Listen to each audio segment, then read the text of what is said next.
الحمد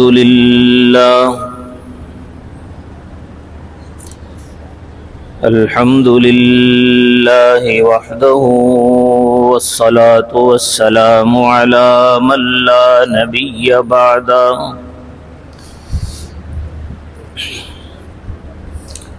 وعلى آله وأصحابه الذين أوفوا عهدا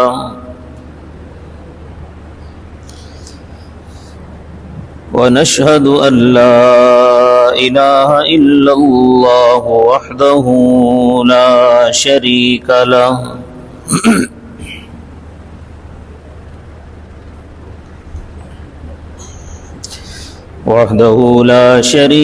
له في الخلق والأمر إرغاما لمن جحد به وكفر ونشهد أن سيدنا ومولانا محمدا عبده ورسوله صلى الله تعالى عليه وعلى آله وأصحابه الذين هم خلاصة العرب الأرباء وخير الخلائق بعد الأنبياء وهم كالنجوم في السماء للاهتداء والاقتداء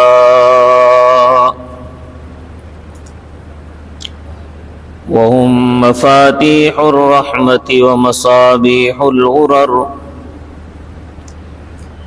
أعوذ بالله من الشيطان الرجيم. بسم الله الرحمن الرحيم. يا أيها النبي إنا أرسلناك شاهدا ومبشرا ونذيرا وداعيا إلى الله بإذنه وسراجا منيرا. صدق الله العظيم.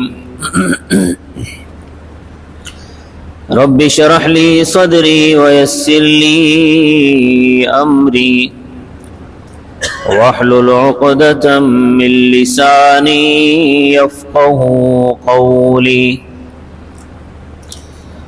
رب زدني علما رب زدني علما رب زدني علما.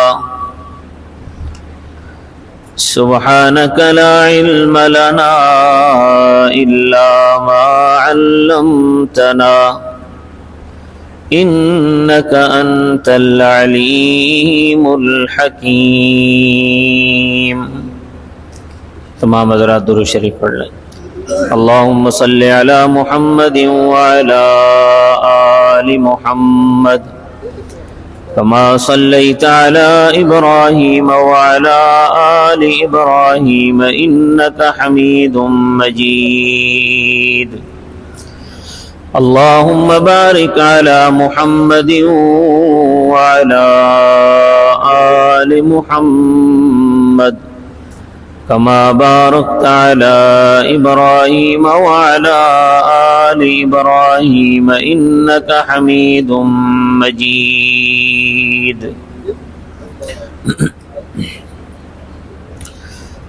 معزز سامعین گرامی قدر،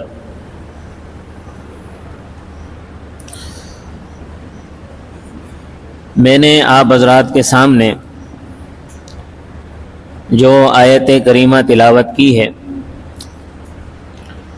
اس آیت کریمہ میں اللہ تبارک و تعالی نے حضور اکرم صلی اللہ علیہ وسلم کی 5 صفات بیان فرمائی ہیں.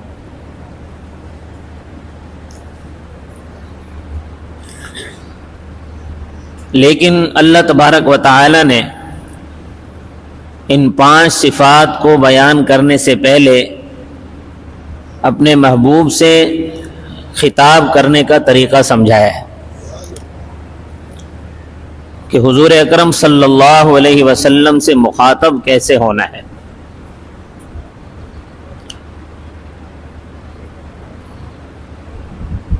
قرآن کریم میں اللہ جل شانہ نے پورے قرآن میں کہیں بھی حضور اکرم صلی اللہ علیہ وسلم کو نام لے کر خطاب نہیں فرمایا۔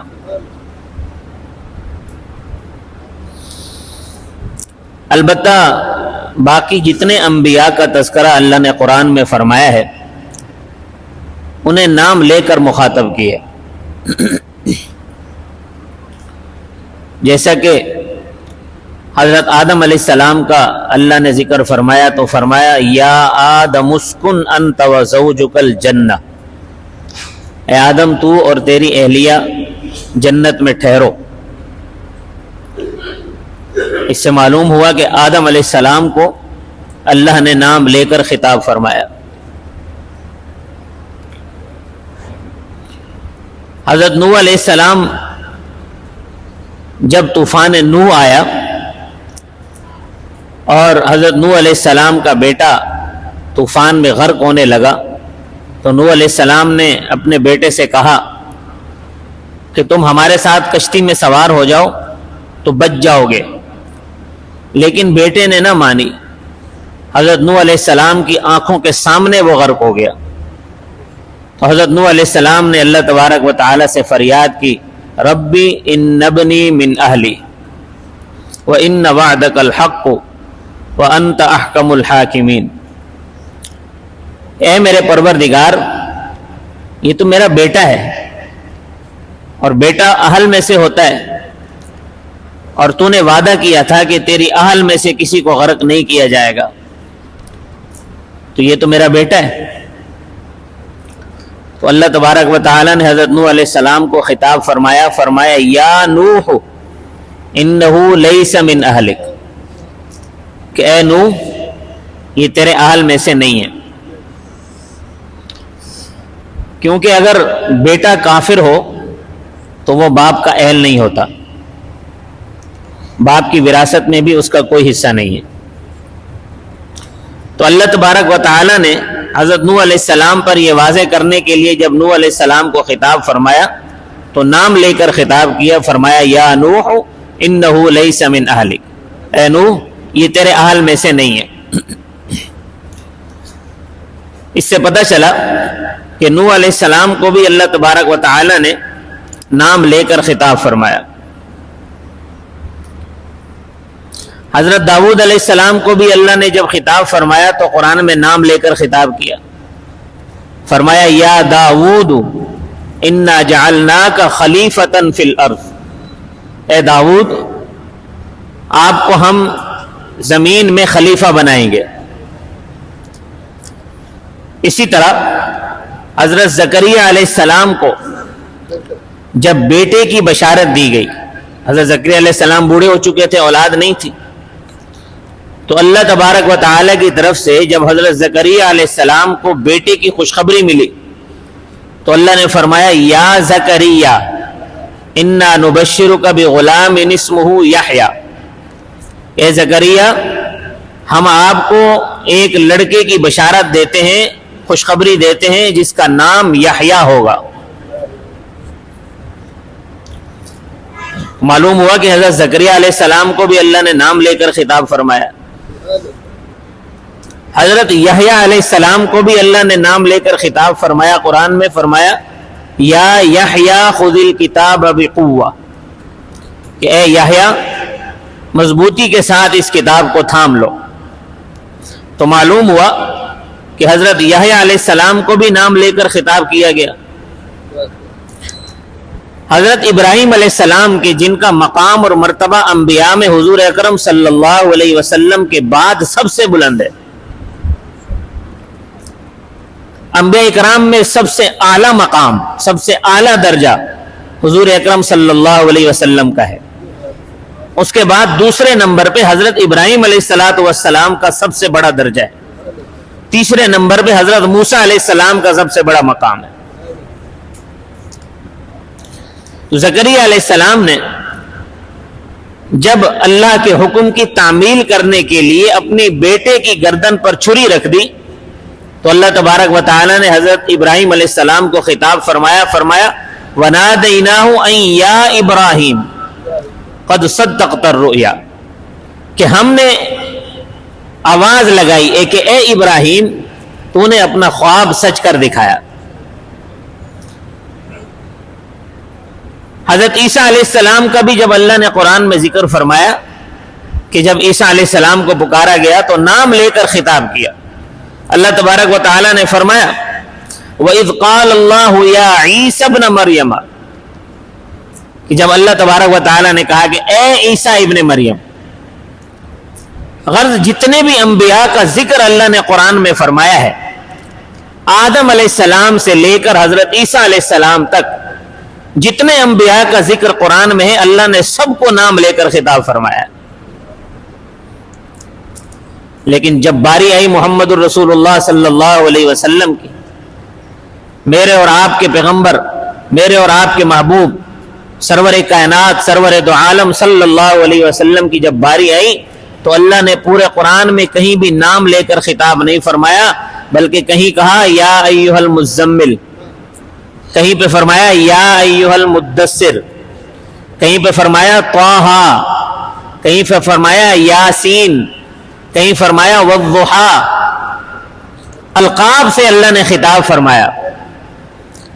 یہ اصل میں امت کے لیے تعلیم ہے، سبق ہے کہ جب بھی تم میرے حبیب سے مخاطب ہو تو نام لے کر خطاب نہیں کرنا، کیونکہ یہ ادب کا تقاضا ہے.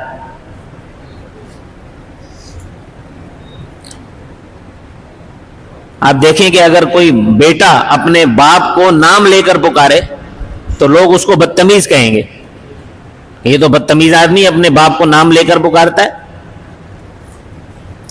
اگر کوئی شاگرد اپنے استاد کو نام لے کر پکارے تو دیکھنے والے کہیں گے کہ یہ تو بدتمیز آدمی ہے، اپنے استاد کا نام لیتا ہے.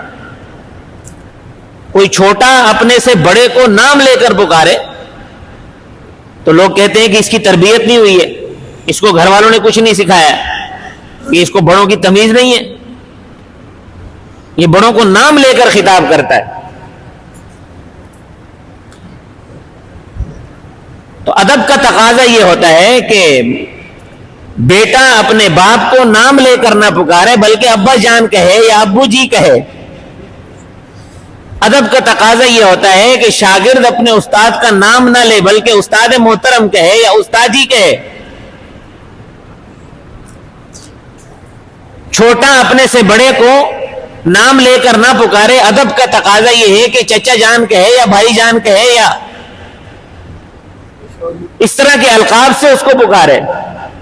تو کجا یہ کہ جناب نبی اکرم صلی اللہ علیہ وسلم کی ذات کتنی اعلیٰ و عرفہ ہے کہ صرف ساری کائنات ہی نہیں بلکہ تمام انبیاء میں بھی، انبیاء چونکہ پوری کائنات سے افضل مخلوق ہیں، تو تمام انبیاء میں اللہ تبارک و تعالی نے سب سے اعلیٰ مقام حضور صلی اللہ علیہ وسلم کو عطا فرمایا. تو اب اگر کوئی حضور صلی اللہ علیہ وسلم کو نام لے کر خطاب کرے تو اسے بے ادب نہیں کہا جائے گا، وہ تو سب سے بڑا بے ادب ہے.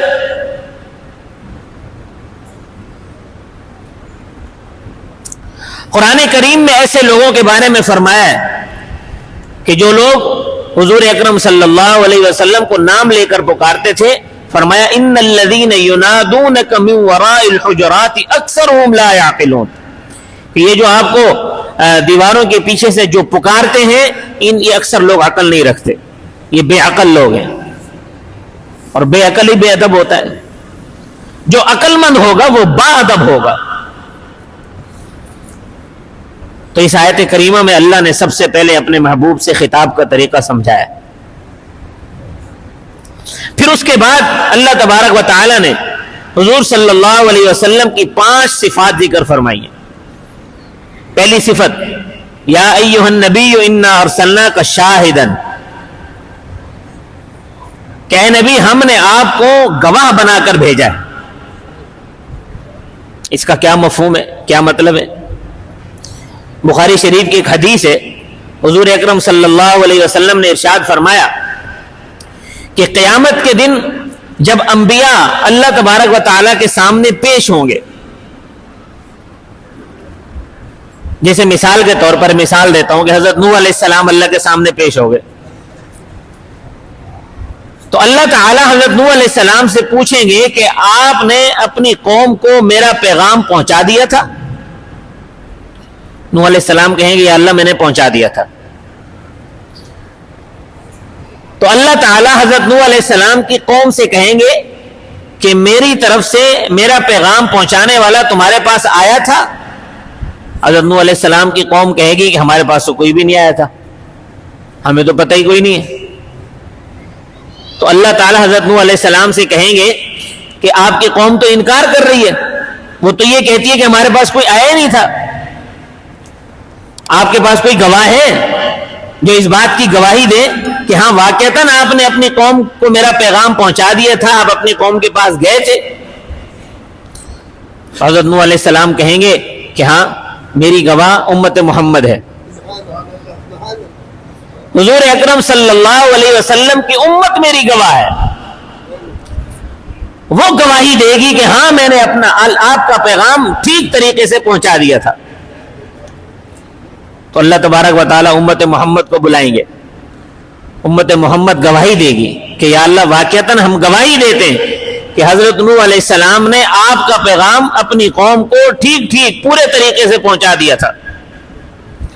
تو نوح علیہ السلام کی قوم کہے گی کہ یہ امت محمد کیسے گواہی دے سکتی ہے، یہ تو اس وقت موجود ہی نہیں تھے، انہیں کیا پتا کہ نوح علیہ السلام آئے تھے ہمارے پاس۔ تو امت محمد یہ جواب دے گی کہ یا اللہ ہم نے آپ کے محبوب حضور اکرم صلی اللہ علیہ وسلم سے سنا تھا، ان پر آپ نے جو قرآن نازل کیا تھا اس قرآن میں آپ نے بتایا تھا کہ نوح علیہ السلام اپنی قوم کے پاس گئے تھے اور اپنی قوم کو انہوں نے سمجھایا تھا، تو نہ آپ جھوٹے ہیں نہ آپ کا نبی جھوٹا ہے۔ اے اللہ تیری بات بھی سچی ہے اور جس نبی کو تو نے ہماری طرف بھیجا تھا ان کی بات بھی سچی ہے، اس وجہ سے ہم حضرت نوح علیہ السلام کی تصدیق کر رہے ہیں اور ہم گواہی دے رہے ہیں۔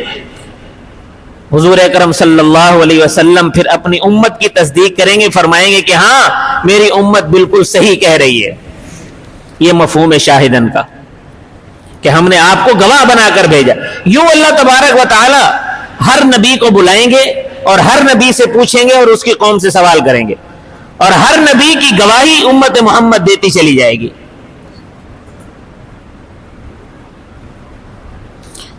دوسری صفت بیان فرمائی مبشرن، کہ آپ بشارتیں دینے والے ہیں، یعنی آپ ان لوگوں کو جو نیک لوگ ہیں، جو ایمان لے آئے ہیں، اعمال صالحہ کر رہے ہیں، ان کو آپ جنت کی خوشخبریاں دینے والے ہیں۔ اور آپ صلی اللہ علیہ وسلم نے خوشخبریاں دی ہیں۔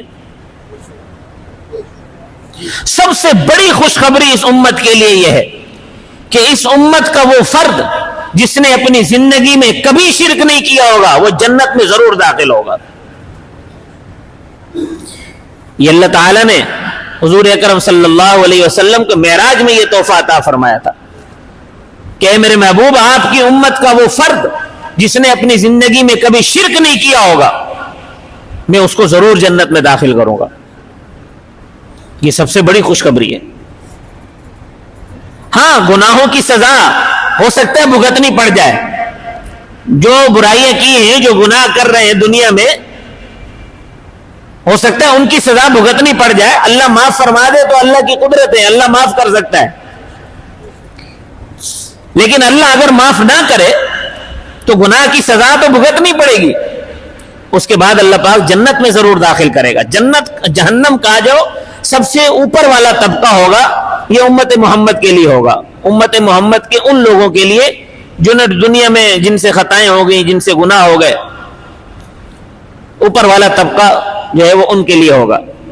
تو یہ جہنم سے سزا بھگت کر جب یہ جنت میں داخل کیا جائیں گے، آخر کار یہ جو اوپر والا طبقہ ہے جہنم کا یہ بالکل خالی ہو جائے گا، پھر اس کے بعد جہنم ہمیشہ کے لیے بند کر دی جائے گی۔ یہ دوسری صفت مبشرن، آپ صلی اللہ علیہ وسلم نے صحابہ کرام کو بشارتیں دی ابو بکر فی الجنہ، عمر فی الجنہ، عثمان فی الجنہ، علی فی الجنہ، طلحہ و زبیر فی الجنہ، عبد الرحمن بن عوف فی الجنہ.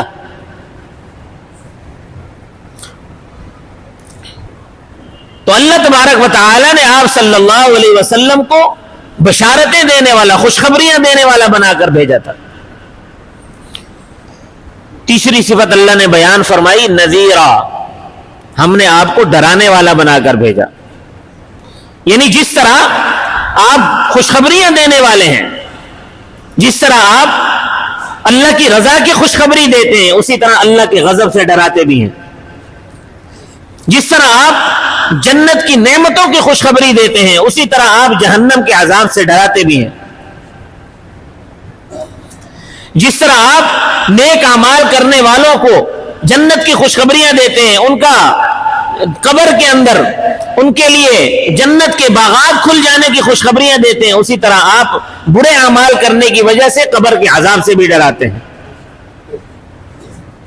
اللہ نے معاملہ بیلنس کر دیا کہ صرف خوشخبریاں ہی خوشخبریاں نہیں ہیں، ساتھ میں آپ صلی اللہ علیہ وسلم ڈراتے بھی ہیں. اور یہ آپ کی صفت ہے ڈرانا، نذیرہ. کفار کو اللہ تبارک و تعالی کی طرف سے حضور صلی اللہ علیہ وسلم نے شرک کرنے، اللہ کی نافرمانی کرنے سے ڈرایا. مشرکین مکہ کو ڈرایا کہ تم جو اللہ کے ساتھ شرک کر رہے ہو، ان بتوں کو تم نے اللہ کا شریک بنایا ہوا ہے، یہ ایسا گناہ ہے جو اللہ کبھی معاف نہیں کرے گا. یہ ایسا گناہ ہے کہ اس کی وجہ سے تم ہمیشہ ہمیشہ جہنم میں رہو گے، اس لیے اس گناہ سے باز آ جاؤ. آپ صلی اللہ علیہ وسلم نے مشرکین کو بھی شرک سے ڈرایا، شرک کرنے سے، کہ شرک کرنے پر تمہیں کیا کیا سزائیں ملیں گی. جنہوں نے مانا انہیں خوشخبریاں ملی، جنہوں نے نہیں مانا انہیں رسول اللہ ایسے ہی ڈراتے رہے. چوتھی صفت، وَدَاعِيًا إِلَى اللَّهِ بِإِذْنِهِ، وَدَاعِيًا إِلَى اللَّهِ بِإِذْنِهِ، یہ ہے پیغمبر کا اصل کام. پیغمبر کے اصل کام کی طرف بھی اشارہ فرما دیا. دنیا میں جتنے بھی انبیاء تشریف لائے، ان تمام انبیاء کی دعوت کا مرکزی نقطہ یہی رہا ہے کہ لوگوں کو اللہ کی طرف بلانا.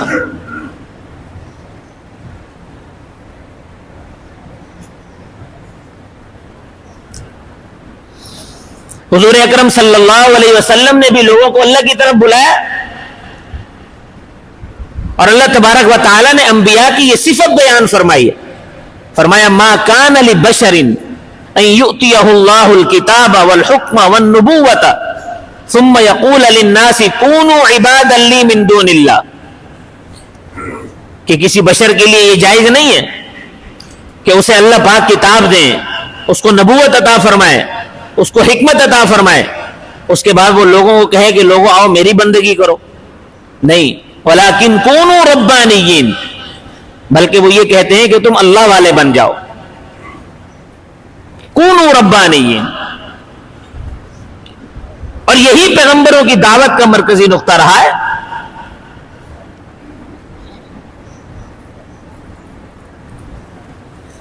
قرآن کریم میں اس کی مثالیں جا بجا بکھری ہوئی ہیں.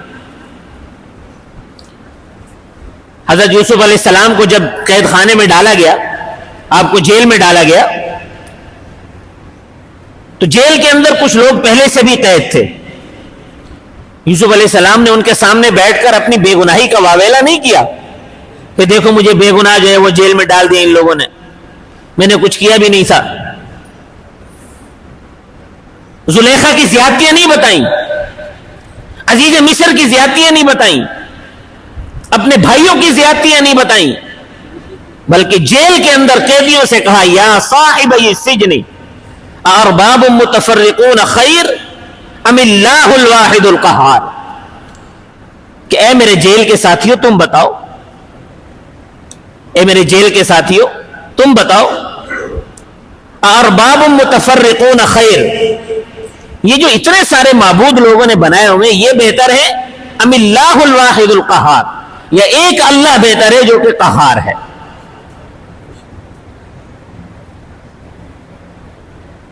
کیونکہ پیغمبروں کا اصل کام یہی تھا.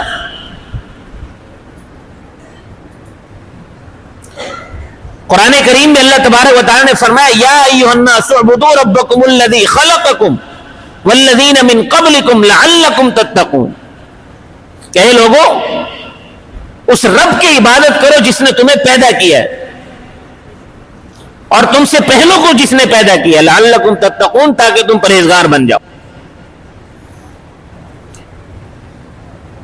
اور یہی دعوت تمام پیغمبروں نے اپنی قوم کو دی ہے. حضور اکرم صلی اللہ علیہ وسلم نے بھی یہی دعوت اپنی قوم کو دی، مکہ کے لوگوں کو،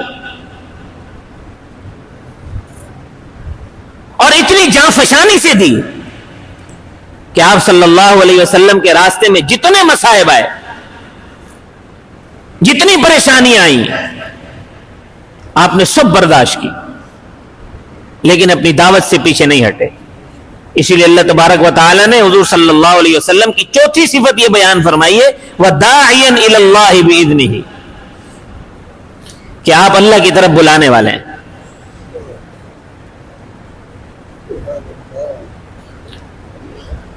پانچویں صفت آپ صلی اللہ علیہ وسلم کی بیان فرمائی وَسِرَاجًا مُنِيرًا، کہ ہم نے آپ کو سراج منیر بنا کر بھیجا ہے.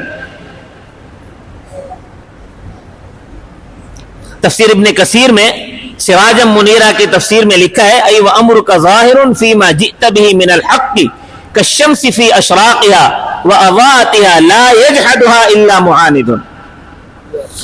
فرمایا کہ اے پیغمبر، شریعت کے معاملے میں، آپ کی لائی ہوئی بات کے معاملے میں آپ اسی طرح چمک رہے ہیں جس طرح کہ سورج چمکتا ہے. لا یجحدها الا معاند، سورج کا بھی کوئی انکار نہیں کر سکتا سوائے معاند کے. جو دشمن ہوگا وہی انکار کرے گا. تو دشمن کون ہے سورج کا؟ چمگاڈر ہے دشمن سورج کی. جب سورج نکلتا ہے تو الٹی لٹک جاتی ہے، اس کو اور کچھ سوچتا نہیں ہے. وہ سورج کی روشنی کو نہیں روک سکتی لیکن الٹی لٹک جاتی ہے اور سمجھتی ہے کہ میں دشمنی کا حق ادا کر رہی ہوں.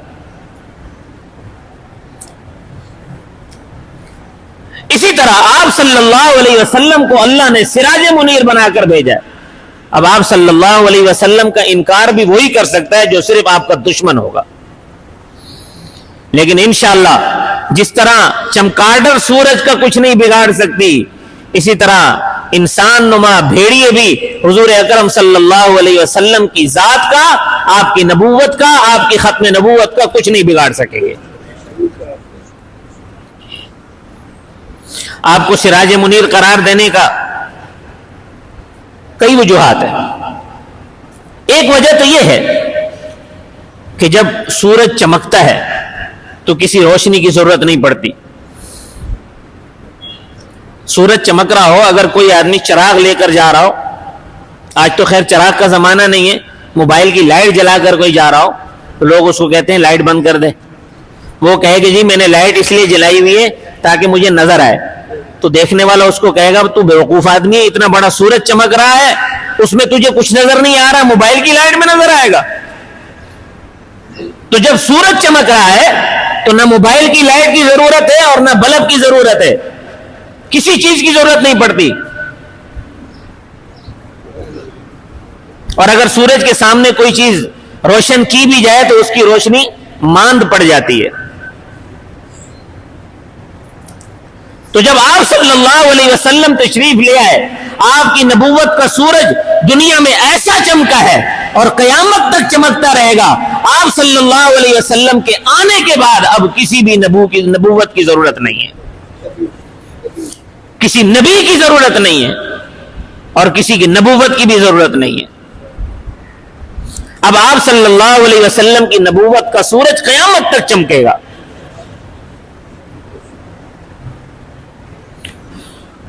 دوسری وجہ یہ ہے کہ آپ دیکھیں کہ سورج کے آنے سے پہلے دنیا میں تاریکی ہوتی ہے، اندھیرا ہوتا ہے، اور جب سورج طلوع ہونے لگتا ہے تو اندھیرا چھٹنے لگ جاتا ہے، اور جب سب سورج پوری طرح روشن ہو جاتا ہے تو بالکل اندھیرا ختم ہو جاتا ہے. حتیٰ کہ اگر کوئی آدمی کمرہ بند کر کے بھی بیٹھے وہاں بھی روشنی ہوتی ہے. حضور صلی اللہ علیہ وسلم کو اللہ نے سراج منیر قرار دیا کہ آپ صلی اللہ علیہ وسلم کے تشریف لانے سے پہلے اس دنیا میں روحانی طور پر اندھیرا چھایا ہوا تھا، اور اندھیرا ہی تھا. لوگ شرک میں مبتلا تھے، بت پرستی میں مبتلا تھے، بیٹیوں کو زندہ درگور کر دیتے تھے، عورتوں کی کوئی عزت نہیں تھی. کسی کے ہاں اولاد زیادہ ہوتی تو اپنے بیٹوں کو قتل کر دیا کرتا تھا. بیٹے کو اپنی ماں پسند آ گئی تو ماں سے شادی کر لیتے تھے، بہن پسند آ گئی بہن سے شادی کر لیتے تھے. مظلوم کو اور زیادہ اس پر ظلم کیا جاتا تھا، کمزور آدمی سے اس کا سب کچھ چھین لیا جاتا تھا، طاقتور سب پر غالب رہتا تھا. یہ سارے اندھیرے چھائے ہوئے تھے. حضور اکرم صلی اللہ علیہ وسلم جب تشریف لائے تو دنیا سے سارے اندھیرے مٹ گئے. کفر و شرک کا اندھیرا بھی مٹ گیا، جو ظلم ہوتے تھے وہ اندھیرے بھی مٹ گئے. حضور اکرم صلی اللہ علیہ وسلم نے ان لوگوں کو ایسی تعلیم دی، ان کے دلوں کو حضور صلی اللہ علیہ وسلم نے ایسا روشن کیا کہ وہ پھر اسی شریعت کو لے کر ساری دنیا میں پھیل گئے اور ساری دنیا کے اندر جا کر اس روشنی کو پھیلایا. اور یہ سارا فیض حضور اکرم صلی اللہ علیہ وسلم کا ہے. تیسری وجہ یہ ہے کہ آپ دیکھیں کہ جب سورج طلوع ہوتا ہے تو اس کے طلوع ہونے سے پہلے صبح صادق آتی ہے. یہ صبح صادق سورج کے آنے کا اعلان کرتی ہے. صبح صادق کا مطلب یہ ہوتا ہے کہ اب تھوڑی دیر بعد سورج طلوع ہو جائے گا. حضور اکرم صلی اللہ علیہ وسلم کے آنے سے پہلے حضرت عیسیٰ علیہ السلام تشریف لائے تھے. حضرت عیسیٰ علیہ السلام نے صبح صادق والا کام کیا. آپ نے بنی اسرائیل سے کہا کہ اے بنی اسرائیل والو، انی رسول اللہ الیکم مصدقا لما بین یدی من التوراۃ ومبشرا برسول یاتی من بعد اسمہ احمد. اے بنی اسرائیل والو، میں تمہیں خوشخبری دیتا ہوں کہ میرے بعد ایک رسول آنے والے ہیں جن کا نام احمد ہوگا. یہ صبح صادق کا کام حضرت عیسیٰ علیہ السلام نے کیا. حضرت عیسیٰ علیہ السلام کے اس اعلان کا مطلب یہ تھا کہ اب میرے بعد سورج طلوع ہونے والا ہے، اب میرے بعد سراج منیر آنے والا ہے، اور یہ سراج منیر آ کر ساری کائنات کو روحانی طور پر روشن کر دے گا. اور یہ ایسا سراج منیر ہے کہ قیامت تک اس کی وجہ سے ساری کائنات روحانی طور پر روشن رہے گی، اور الحمدللہ آج تک روشن ہے. اللہ تبارک و تعالی مجھے اور آپ کو حضور اکرم صلی اللہ علیہ وسلم کی سیرت پر عمل کرنے کی توفیق عطا فرمائے.